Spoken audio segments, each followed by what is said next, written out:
Ուժի մեջ է մտել Ռուսաստանից դիզելային վառելիքի արտահանման արգելքը։ Թեման շարունակենք Արտյոմ Երկանյանի հետ։ Արտյոմ, Ռուսաստանի կառավարության այս որոշումից տոժող երկրների թվում կարող է լինել նաև Հայաստանը։ Դե գիտենք, որ արդեն մի քանի շաբաթ է ինչ Ռուսաստանում վառելիքային ճգնաժամ է, պատճառը ուկրաինական զինուժի հարվածներն են ռուսաստանյան նավթավերամշակող ձեռնարկությունների վրա,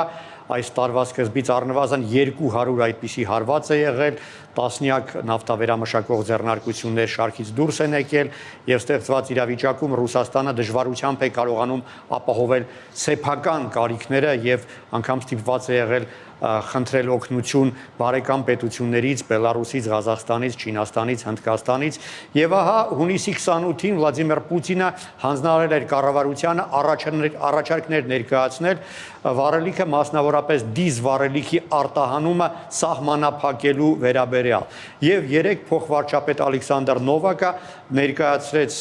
վիճակը եւ հաստատեց այն, որ կառավարությունը արդեն փաստորեն ամբողջովին արգելել է դիզ վառելիքի արտահանումը Ռուսաստանից։ Պարզ է, որ այս որոշումը չի կարող մեզ չմտահոգել, հաշվի առնելով այն, որ Հայաստանը չունի սեփական նավթա վերամշակող հզորություններ եւ սեփական դիզվառելիքի ծավալի հիմնական մասը մենք ներկրում ենք հենց Ռուսաստանից։ Բարեբախտաբար մեզ վրա այս որոշումը այսպես ուղղակիորեն չի ազդի, բայց կազդի անուղղակի ձևով։ Պարզվում է, որ այս որոշումը չի տարածվի միջպետական համաձայնագրերի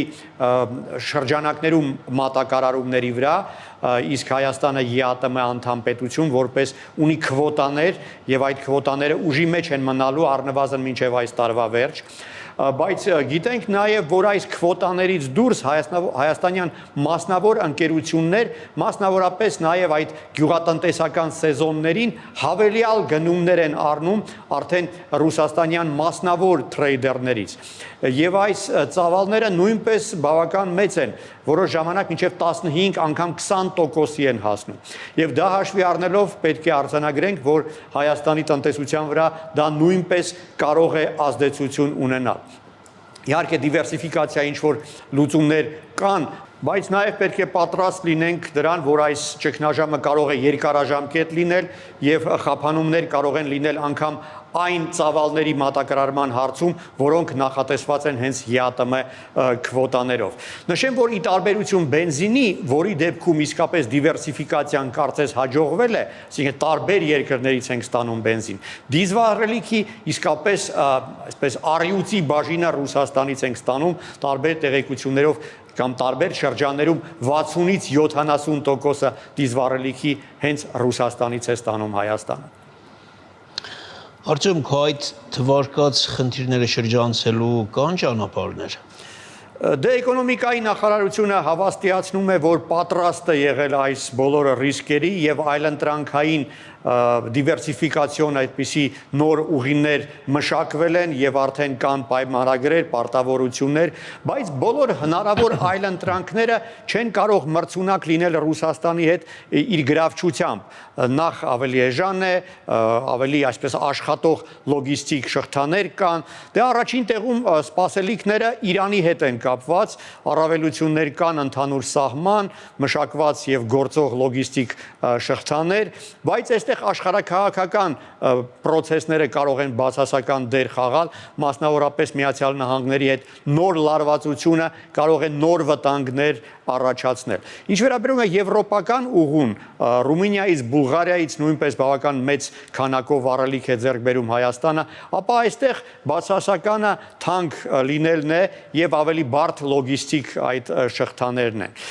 Նույնը կարելի է ասել նաեւ Եգիպտոսի դեպքում։ Մի համեմատաբար թարմ երևույթ Թուրքիայից վերջին տարիների, մասնավորապես վերջին տարվա ընթացքում աճում է վառելիքի ներկրումը, իհարկե իհարկե Վրաստանի տարածքով եւ այստեղ նույնպես հարցեր կան, որոնք այսինքն թույլ չեն տալիս շատ մեծ հույսեր կապել այս ծավալների հետ։ Վրաստանը շարունակում է մեզ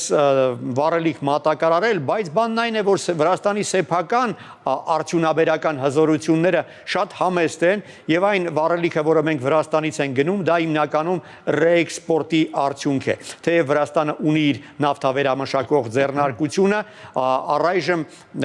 դժվարությամբ է կարողանում ապահովել սեփական անհրաժեշտ պահանջները։ Արդյոք բոլոր մեր հարևան երկրներին թվարկեցիր բացի Ադրբեջանից։ Բաքվում արդեն ողջևորվել են, Բաքվի մամուլը գրում է, որ հիմա Հայաստանը հաստատ իր ողջ հույսերը կապելու է Ադրբեջանի հետ եւ խնդրելու է պարզապես Բաքվի իշխանություններին, որ իրենք փրկեն մեզ եւ նավթամթերք մեզ մատակարարեն։ Իհարկե դա անհեթեթություն է, Հայաստանին շատ դժվար չի լինի հատուցել այդ չբավարարող ծավալը այլ երկրներից, ինչը կարծում եմ ավելի քիչ վտանգ կլինի մեզ համար քան Ադրբեջանի հետ ինչ որ մեծ հույսեր կապելը։ Հիշեցնեմ, Ադրբեջանից սկսել ենք վառելիք ստանալ անցած տարվա դեկտեմբերից եւ այդ շրջանում բավական համեստ ծավալներ են հասել մեզ։ Ընդամենը 13000 տոննա դիզ վառելիք եւ ընդամենը 4000 տոննա բենզին։ Դա չնչին ծավալներ են,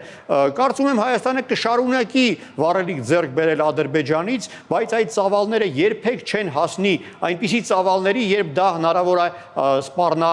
մեր էներգետիկ անվտանգությանը։ Պարզ է, որ այս դեպքում եւ գնողի եւ վաճառողի համար մոտիվացիան ավելի շատ քաղաքական էր, քան տնտեսական։ Եվ այդ ծավալները, ինչպես ասացի, չեն անցնի ինչ որ տրամաբանական եզրից։ Արդյոք իսկ կարելի է մտածել սեփական նավթամշակող գործարան ունենալու մասին, թե սա անհեռանկարային է։ Դե Արարատի մարզում այժմ շարունակվում է նավթամշակող գործարանի կառուցումը, բայց ոնց հասկանում եմ, այն արտադրելու է ոչ թե դիզվառելիք, այլ ավելի շատ բիտում։ Դիզվառելիք հնարավոր է արտադրել այն գործարանում, որի նախագիծը կա Մեղրիում, այդ գործարանի մասին է խոսքը, սակայն դեռ դրա կառուցման մասին շատ վաղ է խոսել, քանի որ բազմաթիվ հարցեր կան։ Թեև ինչ որ բան ուրվագծվում է, ինչ որ պոտենցիալ դոնորներ արդեն հայտնվել են Արաբական Միավորված Էմիրություններից, բավական թանկ է լինելու, մոտ 2 միլիարդ դոլար է այդ նախագիծը արժենալու, իսկ քանի դեռ այդ նախագիծը դեռ այսպես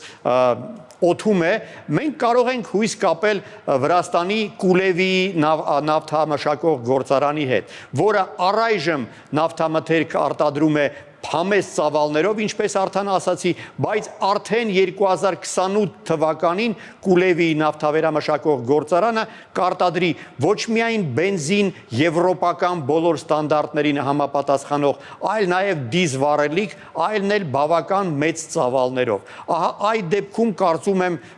մեր խնդիրները շատ ավելի հեշտ կլինի լուծել եւ կարծում եմ շատ ավելի հաճելի կլինի սպառել վրաստական նավթամթերքը, քան ադրբեջանական։ Շնորհակալություն։